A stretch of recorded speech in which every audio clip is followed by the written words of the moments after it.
आपका एक बार फिर से बहुत बहुत स्वागत है हमारे खास कार्यक्रम टॉप कॉप्स में। आज जो शख्सियत हमारे साथ हैं उनके बारे में आपको यूँ बताना चाहते हैं कि राजस्थान के एक किसान परिवार से आते हैं और जिन्होंने मेहनत और लगन से इस परीक्षा को पास किया। 2009 बैच के आईपीएस ऑफिसर हैं और लगातार अपनी ईमानदारी और अच्छे काम के लिए जाने जाते हैं। वर्तमान में डीआईजी साइबर क्राइम के पद को सुशोभित कर रहे हैं। इनके लिए 2 लाइनें कहना चाहूँगा, रख हौसला वो मंजर भी आएगा, प्यासे के पास चलकर समंदर भी आएगा। सर बहुत बहुत स्वागत है आपका हमारे इस खास कार्यक्रम में। जी बहुत बहुत धन्यवाद आपका। सर पहला सवाल ये पूछना चाहेंगे कि बड़े मेहनत लगन से अगर यूपीएससी की बात करते हैं तो लंबा दौर जाता है, त्याग तपस्या बोली जाती है। किस तरह से आप बचपन से आपकी पढ़ाई चली, किस परिवार से आते हैं, कैसे करके यहाँ तक पहुँचे, माँ बाप का क्या सपना था सर? मैं राजस्थान में एक ज़िला है हनुमानगढ़, उसमें हमारा एक गांव है छोटा सा, जिसमें खेतीबाड़ी हमारा परिवार करता है। मेरे परिवार में जो इमीडिएट मेरी फैमिली है उसमें मुझसे पहले कोई सरकारी नौकरी में नहीं था, सभी लोग खेतीबाड़ी का ही काम करते थे। लेकिन मेरे पिताजी की जो इच्छा थी या उनकी दोस्ती थी, वो जैसे गांव में हेडमास्टर जी हैं या पास के गांव के बैंक के मैनेजर हैं, उन लोगों से थी और उनकी इच्छा थी कि मैं अपने बच्चों को पढ़ाऊँगा। तो मेरे पिताजी पहले व्यक्ति थे जिन्होंने समाज का विरोध झेल कर भी 1989 में मेरी बड़ी बहन को हॉस्टल में पढ़ने के लिए भेजा था। तो उनका ये सपना था कि शिक्षा बहुत ज़रूरी है और शिक्षा से आप बेहतर जगह पहुंच सकते हो, समाज में पढ़ाई करके कोई ऊंचा मुकाम हासिल कर सकते हो। तो वहीं से शुरुआत हुई। तो 8वीं कक्षा तक की मेरी पढ़ाई गांव में ही रही। गांव में एक छोटा सा स्कूल था हमारा, बहुत इंफ्रास्ट्रक्चर नहीं था, हम लोग ज़मीन पर ही बैठते थे और एक ही कमरा था। उसमें नीचे बैठने के लिए बैठाने का भी जो थैला होता है, वो भी खेत में जो खाद डालते हैं उसका हम लोग लेकर जाते थे अपना। स्कूल के पास उतने इंफ्रास्ट्रक्चर नहीं था कि हमें दरी भी प्रोवाइड करते। तो 8वीं तक की पढ़ाई वहीं की। उसके बाद 9th में मुझे भी हॉस्टल में रखा, पास तहसील टाउन में एक छोटा सा शहर है वहाँ पे। तो इस तरीके से पढ़ाई शुरू हुई। उसके बाद में 11th 12th की जब पढ़ाई आती है तो उस वक्त 2 ही चीज़ों के बारे में जानते थे कि पीएमटी और पीईटी जी। लेकिन मेरी इच्छा जो थी सिर्फ पुलिस सर्विस में ही जाने की थी। क्यों थी ये मुझे नहीं पता, लेकिन बचपन से ही कुछ पुलिस वाला बनने का एक सपना था। मैं भी हो सकता है कि जब आप या तो फिल्म देखते हो या कुछ देखते हो कि भाई कोई ये अच्छा काम कर सकता है, तो वो था। तो फिर जब डिग्री कर रहे थे, बीए मैंने किया डिस्ट्रिक्ट हेडक्वार्टर के कॉलेज से, तब जाके जानकारी हुई आरएएस की, राजस्थान एडमिनिस्ट्रेटिव सर्विस की। फिर उसकी तैयारी करना शुरू हुए। जयपुर गया उसके लिए मैं। उसके बाद में वहीं से मैंने प्राइवेट एमए की इकोनॉमिक्स से, और वहाँ जयपुर आरएएस की तैयारी करते करते यूपीएससी के बारे में थोड़ी जानकारी हुई और तैयारी शुरू की। और इस तैयारी में मुझे 4 साल लगे। चौथे अटेम्प्ट में जाके मेरा इसमें सिलेक्शन हुआ था। पिताजी ने भी इसमें त्याग किया, मम्मी का भी ये था कि आप लोग बच्चे लोग पढ़ो, इसलिए हम चारों बहन भाई पढ़ पाए। और अनुशासन से ही हमारा जीवन उन्होंने रखा कि कभी ये नहीं एहसास हो बच्चों को कि भी हम कंफर्टेबल पोजीशन में है, तो उससे मेहनत से बचता है आदमी। जब मेहनत करते गए और पढ़ाई लिखाई के लिए सुविधाएं मिली। हाँ, पढ़ाई लिखाई के लिए हमें सुविधा मिली। ऐसी सुविधा मतलब कोचिंग में चाहता तो ले सकता था, लेकिन यूपीएससी की कोचिंग मुझे मिली नहीं। मेरा हिंदी माध्यम था, मेरा विषय जो था अर्थशास्त्र था, तो अर्थशास्त्र की कोचिंग कोई पढ़ा नहीं रहा था हिंदी से। अगर मैं वो चाहता तो मेरे तो ये सेल्फ स्टडी थी आपकी यूपीएससी? तो माता पिता वो प्रोवाइड करवाते। हम कमरा किराए लेके रहते थे, खाना खुद बनाते या टिफ़िन रखते थे उस तरीके से। लेकिन हाँ, बेसिक संसाधनों के साथ। पर हाँ, ये था कि संसाधन थे, आप मेहनत कर सकते हो। आपने सेल्फ स्टडी की, तो ये 4 साल में क्या कभी ऐसा मुकाम आया कि जब आपको लगा कि अब हमको इससे नहीं जाना है, क्या किसी ने डिमोटिवेट किया या कोई ऐसा था जो आपको मोटिवेट किया कि आप निरंतर लगे रहे और उस मुकाम तक पहुँचे? निश्चित तौर पर जब आप एक बार फेल होते हो तो थोड़ा सा सेटबैक लगता है कि पता नहीं होगा या नहीं होगा। हम घर वालों के पैसे भी लगा रहे हैं, मेहनत भी कर रहे हैं, समय भी जा रहा है, तो बीच बीच में ऐसे दिमाग में आता है। लेकिन फिर खुद को मोटिवेट करना होता है। और फिर मेरा जब परिवार का सपोर्ट रहता है कि आप चिंता मत करो, आप बस मेहनत करते रहो, जब होगा देखा जाएगा। परिवार आपका साथ दे तो एक आपको स्ट्रेंथ मिलती है।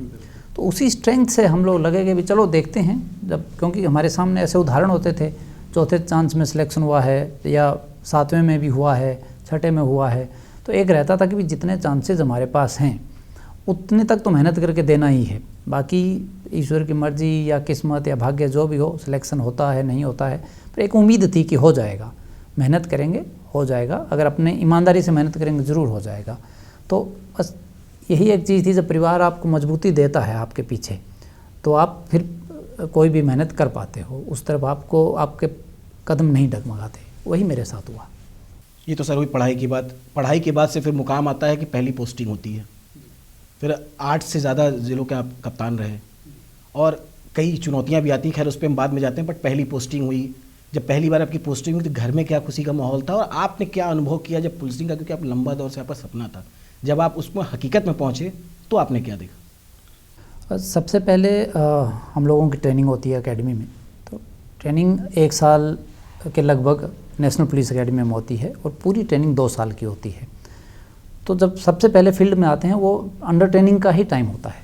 तो मेरी जो ट्रेनिंग हुई थी वो आगरा में हुई थी 6 महीने के लिए, और वो होता है जब आप पुलिस से पहली बार फील्ड काम से रूबरू होते हो कि व्यवस्था कैसे चलती है। तो जो हम एक आदर्श व्यवस्था पढ़ते हैं किताबों में या ट्रेनिंग में, जो एक आदर्श व्यवस्था के बारे में हमें बताया जाता है या वो हमारा लक्ष्य होता है कि एक दिन हम हमारी व्यवस्था को ऐसे आदर्श बनाएंगे, उस व्यवस्था में और व्यवहारिकता में जब हम देखते हैं पुलिसिंग को तो उसमें फ़र्क होता है। तो उस फ़र्क को समझा, प्रैक्टिकल एस्पेक्ट जो पुलिसिंग के हैं वो अंडर ट्रेनिंग में सीखे, और वह आगरा में रहते हुए वहाँ से ये तो होता है कि जो हम सोच रहे थे, जैसा हम चाहते थे या जैसा हम कल्पना करते हैं सर्विस में आने से पहले, वो सच्चाई नहीं है, सच्चाई उससे थोड़ी सी भिन्न है।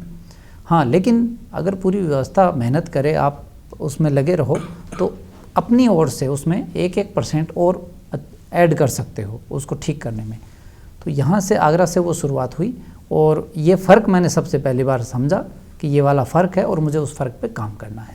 तो सर जब फुल फ्लेज पहली पोस्टिंग आपकी कहाँ हुई और क्या कुछ जिम्मेदारियाँ हैं, क्या कुछ चुनौतियाँ आई आपके पास? जिम्मेदारी तो रहती ही है कि आपको एक पद दिया गया है, उसको आपको निभाना है, अपराध को नियंत्रण करना है, लोगों की सुनवाई करनी है, ये जिम्मेदारी रहती है।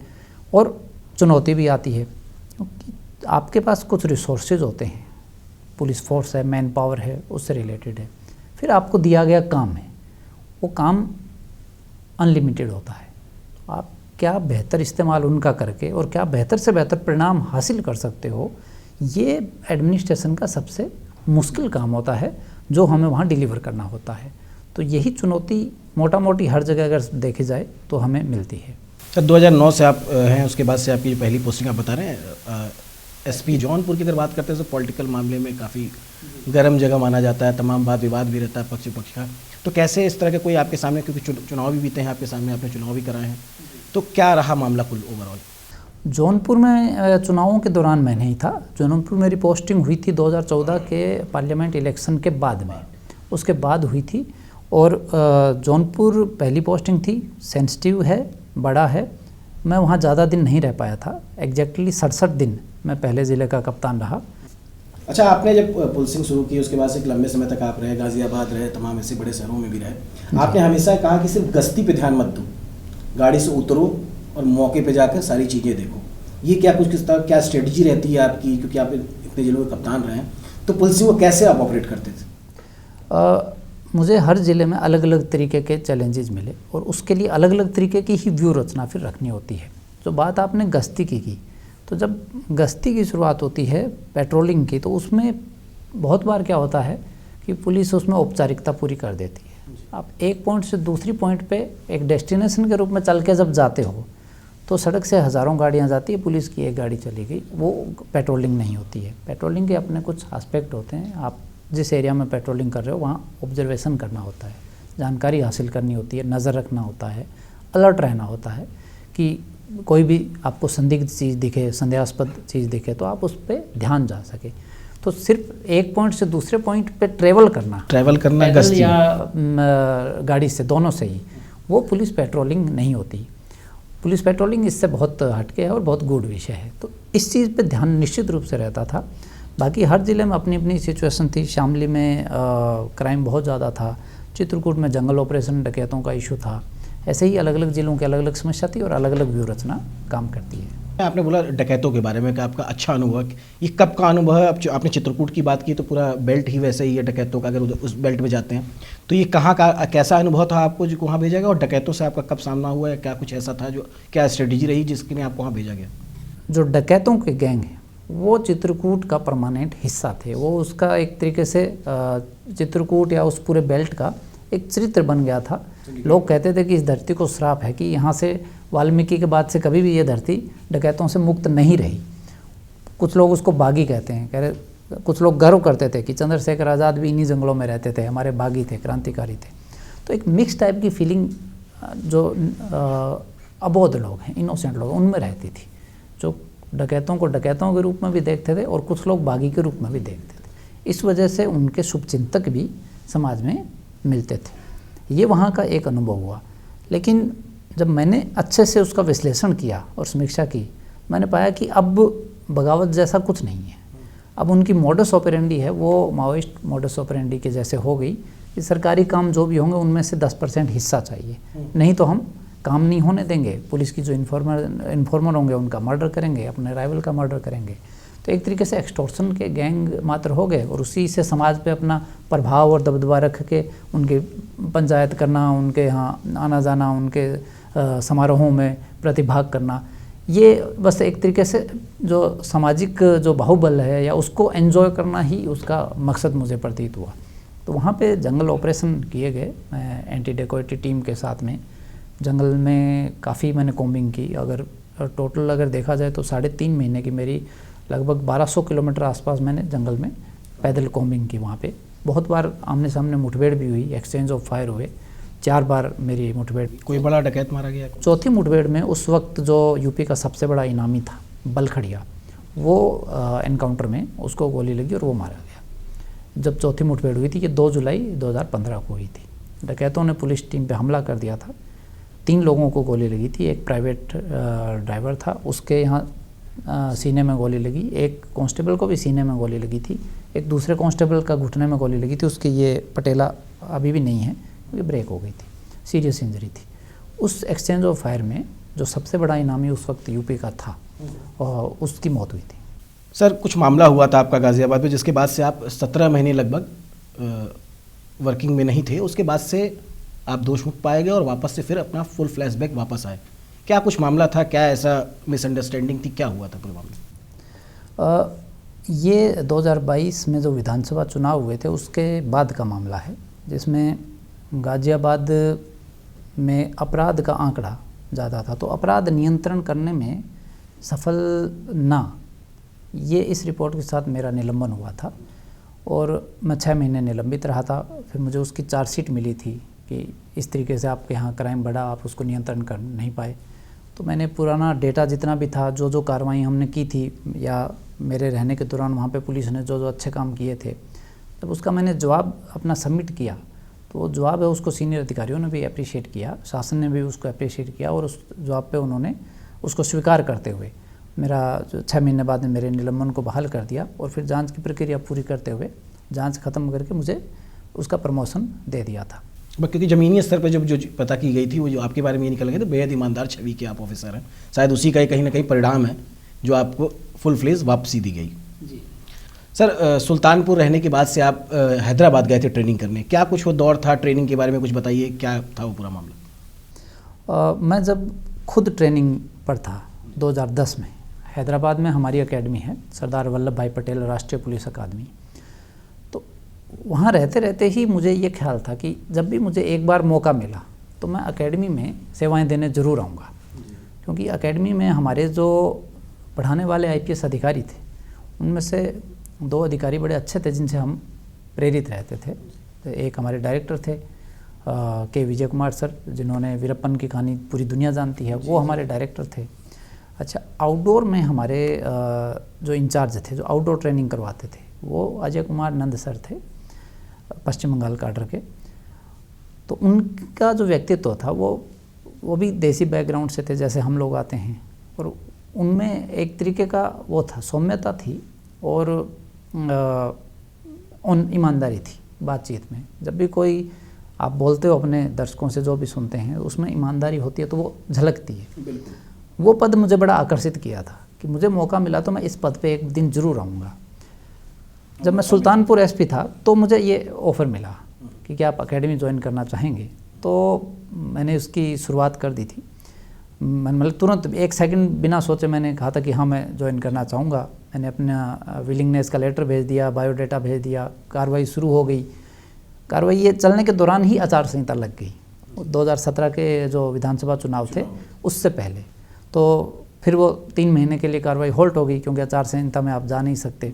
तो फिर चुनाव वहाँ पे हुए, सक्सेसफुल शांतिपूर्ण चुनाव सुल्तानपुर में एज एसपी मैं करवा पाया। और उसके बाद में बस रिलीविंग मेरी बची हुई थी, तो उसके बाद शासन ने मुझे रिलीव कर दिया और मैं अपनी एकेडमी चला गया। एकेडमी में 4 साल रहा, 2017 से 2021 तक, और लगभग 5 बैच जो आईपीएस के हैं उनसे मेरा एसोसिएशन है, एफिलिएशन कह सकते हैं। तो मैं आउटडोर ट्रेनिंग का ही इंचार्ज था, जिस पद पे जाना चाहता था मैं उसी का इंचार्ज था। और इस दौरान लगभग 700 आईपीएस प्रोबेशनर आए जिनको ट्रेनिंग देने का मौका मिला। जो कुछ भी फील्ड में सीखा वो हमने सिखाने की कोशिश की वहाँ पे, कि हम ज़्यादा से ज़्यादा उनको क्या सिखा सकते हैं, कितना स्किलफुल बना सकते हैं, इंटीग्रिटी कितना इम्पार्ट कर सकते हैं। चलिए, तो ट्रेनिंग की बात हुई, किताब लिखने का भी आपको शौक़ है, पता चला था मुझे। क्या है, किस तरह की किताब आप लिखते हैं, उसके बारे में कुछ थोड़ा बताइए। लिखने का प्रयास जो मैं कर रहा हूँ, जैसे एक पुस्तक अभी मैंने लिखी है, उस पुस्तक का मेन जो मकसद है वो ये है कि पहचान कितने तरीके की होती है एक प्रशासनिक व्यवस्था में, और उनको सही से साबित करके उनमें से फेक को हटा के हम क्या हासिल कर सकते हैं, कितने तरीके के अपराध रोके जा सकते हैं, कितने तरीके के अवैध काम रोके जा सकते हैं, और कितने तरीके से हम रेवेन्यू जनरेशन कर सकते हैं व्यवस्था में। तो ये एक कोशिश मैंने उसमें की है। डीआईजी साइबर क्राइम, अगर आज की बात करते हैं तो अगर साइबर क्राइम की बात करते हैं, इसमें बहुत बड़ी समस्या है। डकैत, अपराधी, इन सब से कहीं परे जा चुका है, क्योंकि ये नहीं सोचता है कि हम गरीब को नुकसान पहुंचा रहे हैं, अमीर को नुकसान पहुंचा रहे हैं। कोई दवा के लिए पैसा रखा है, कोई कुछ रखा है, और किसी न किसी माध्यम से, चाहे किसान है, वो उनको लूट जाते हैं। क्या है साइबर क्राइम का जाल और कैसे इसको लेकर काम कर रहे हैं आप लोग? आपने ठीक कहा कि साइबर क्राइम जो है वो बाकी सारे क्राइम को फिगर वाइज क्रॉस कर चुका है। साइबर की समस्या आप एक तरफ कह सकते हैं, बाकी अपराध की समस्या एक तरफ है। लॉ एंड ऑर्डर निश्चित रूप से टॉप प्रायोरिटी रहती है।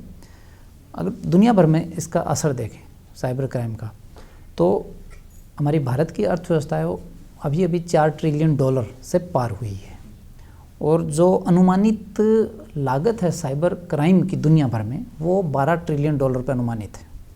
मतलब भारतीय अर्थव्यवस्था से 3 गुना ज़्यादा ये किसी न किसी तरीके से आर्थिक रूप से प्रभावित कर रही है दुनिया भर को। और जिसका अनुमान ये है कि ये 2030 तक 28 से 30 ट्रिलियन डॉलर, यानी अमेरिका और सबकी इकोनॉमी से भी ऊपर इसका नुकसान वर्ल्ड को हो जाएगा। भारत के सिलसिले में भी देखें तो जो हमारे अपराध के आंकड़े हैं एनसीआरबी के, आप अगर उनको पिछले 3-4 साल का देखेंगे तो पिछले 5 साल के जितने भी आर्थिक अपराध हुए हैं उन सब से ज़्यादा अकेले 2024 में साइबर क्राइम इसका हो चुका है। बहुत ही इंटेंस है, ट्रांस नेशनल है, बॉर्डर काम नहीं करती, कहीं का आदमी बैठ के कहीं भी कर रहा है, किसी को भी फ्रॉड कर रहा है। इसलिए इसमें जागरूकता सबसे ज़रूरी है। जो लोग आइसोलेटेड रहते हैं, इजीली ट्रस्ट कर लेते हैं या खोए रहते हैं अपनी दुनिया में ही, वो लोग जल्दी शिकार हो जाते हैं। जो थोड़ा बहुत दुनिया में क्या चल रहा है उसके टच में रहते हैं, उनको थोड़ा थोड़ा आइडिया होता है कि भाई ये साइबर क्राइम को चल रहा है, मुझे इसका शिकार नहीं होना। बट ऐसा कभी नहीं रहा इतिहास में जब किसी भी समय किसी भी देश या समाज की पूरी जनसंख्या को जागृत किया जा सके। समाज में इनोसेंट लोग रहेंगे ही रहेंगे, भोले लोग रहेंगे, लो आईक्यू के लोग रहेंगे, लालची लोग भी रहेंगे, ठीक है, जो लालच में कि अच्छा इन्वेस्टमेंट में बड़ा वापस आ रहा है। तो ये सारे जो ये रनिंग पैटर्न पे ज़्यादा काम करते हैं कि क्या इस समय नीड ज़्यादा है, उसको लेके कुछ ना कुछ बनाते हैं। कभी ऐप बना देंगे, कभी डिजिटल अरेस्ट चीज़ें हो गई, और ज़्यादातर टारगेट इस टाइप के लोगों को करते हैं। मोडस ऑपरेंडी चेंज होती रहती है। मोडस ऑपरेंडी चेंज कैसे होती रहती है? जैसे पहले सिम का जब दुरुपयोग हो रहा था तो कानून में संशोधन हुआ, ये हुआ कि भी आप बिना बायोमेट्रिक्स के सिम इशू नहीं करवा सकते। अब क्रिमिनल एक कदम आगे चले गए। उत्तराखंड में एक केस हुआ जिसमें जो सिम रिटेलर है वो घर घर जाके लोगों को ये कह रहा है कि आपके नाम कोई स्कीम है, उसमें एक डिनर सेट निकला है, एक कप सेट निकला है, लेकिन आप वही इंसान हैं, ये वेरीफाई करने के लिए आपको थंबप्रिंट लगाना है। तो गरीब आदमी लगा दे रहा है, अच्छा सा डिनर सेट मिल रहा है, अच्छा लगा दिया, लेकिन उस नाम से वो सिम इशू करवा रहा है और ये सिम साइबर क्रिमिनल को दे रहा है। तो ऐसा केस तो समय और उस परिस्थिति के हिसाब से जैसे जैसे क्रिमिनल हैं वो अपना मोडस ऑपरेंडी को चेंज करते जा रहे हैं, वैसे वैसे पुलिस भी उनको पीछा करते हुए उन तक पहुंचने की कोशिश की जा रही है। हमारे संसाधनों में भी बढ़ोतरी हो रही है, टेक्निक में भी बढ़ोतरी हो रही है। किस किस तरह का सर इसमें पैटर्न है, कैसे कैसे साइबर क्राइम को अंजाम दिया जा रहा है, कुछ उसके बारे में बताइए सर। संख्या के हिसाब से देखें तो नंबर 1 क्राइम है वो सेक्सटॉर्शन है। सेक्सटॉर्शन ये ह्यूमन आदमी की आदत से होता है। जब कोई भी या तो एआई के ज़रिए या यूट्यूब का कोई वीडियो लेके या वास्तव में भी कोई लड़कियां हायर करके हनी ट्रैप, और वो लोगों को वीडियो कॉल करते हैं, किसी ने उठा लिया।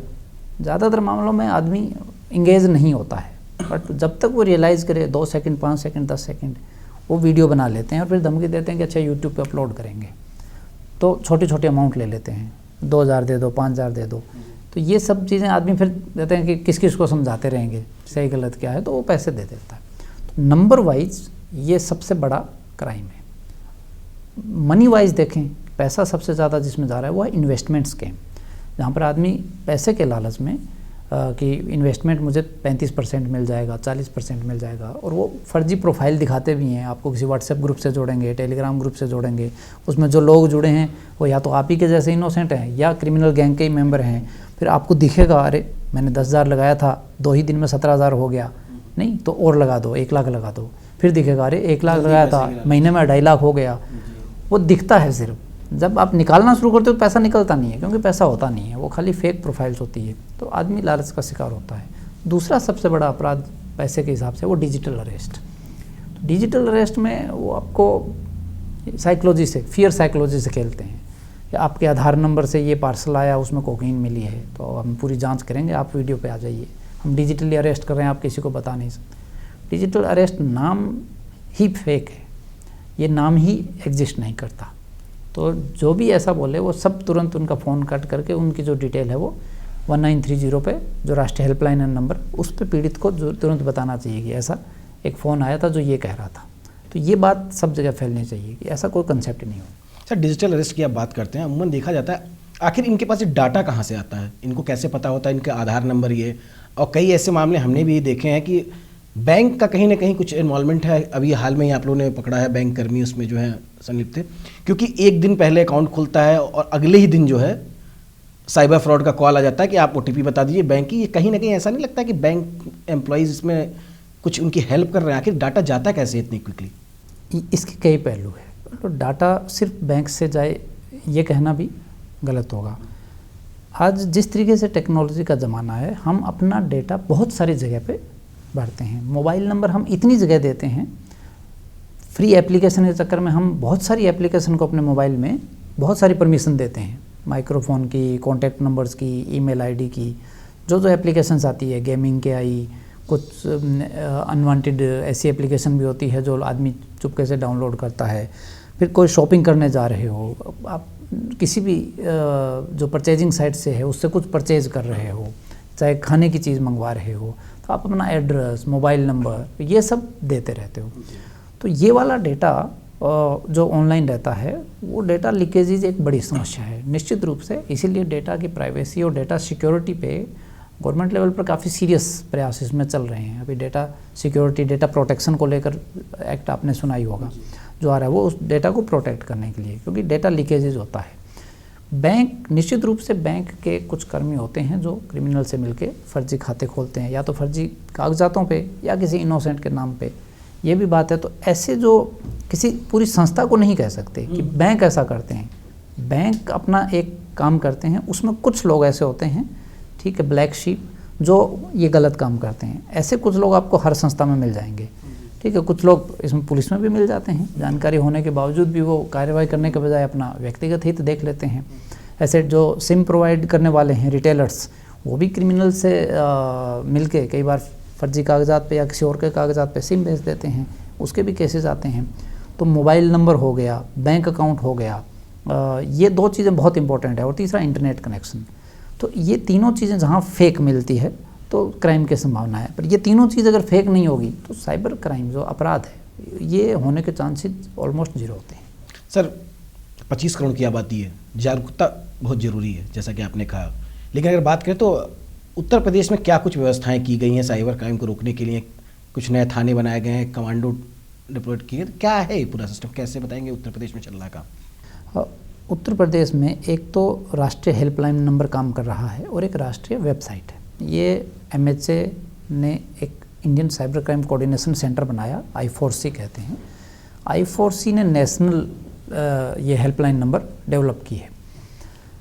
किसी भी विक्टिम के साथ में अगर साइबर क्राइम होता है तो वो 1930 पे या cybercrime.gov.in पर जाकर अपनी कंप्लेन रजिस्टर कर सकता है, या किसी भी थाने में जाके भी कर सकता है, क्योंकि हर थाने को इस पोर्टल की एक्सेस दी हुई है, हर थाने को। ये तो कंप्लेन शिकायतों के रजिस्ट्रेशन की प्रक्रिया हो गई।